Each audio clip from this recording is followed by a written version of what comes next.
السلام علیکم سامعین، 27 سفر المظفر اور 14 ستمبر ہے۔ خبر کا عنوان ہے قاری خالد کرتانوی کا انتقال، انا للہ و انا الیہ راجعون۔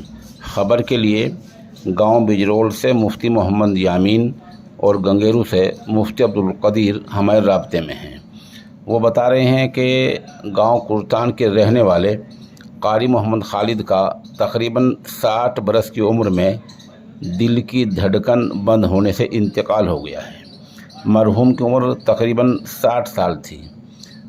انہوں نے لگ بھگ 30 برس تک مغربی اتر پردیش کے ضلع باغپت کے گاؤں بجرول کے مدرسہ اصلاح المسلمین میں 30 سال تک اور ضلع شاملی کے گنگیرو کے مدرسہ اسلامیہ نورانیہ امین الفرقان میں کئی سال تک تدریس کے فرائض انجام دیے ہیں۔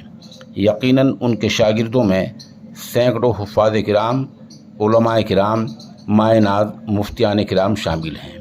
اس حادثہ فاجعہ پر اصلاح المسلمین کے محتمم حضرت مولانا مفتی محمد عباس دامت برکاتہم، احمد العلوم خانپور کے ناظم تعلیمات اور نائب محتمم حضرت مولانا مفتی محمد صابر قاسمی دامت برکاتہم، مفتی محمد یامین، مفتی شمیم احمد، مولانا شہزاد، قاری محمد عمران اور قاری مستقیم گنگیروی نے گہرے رنج و الم کا اظہار کیا ہے۔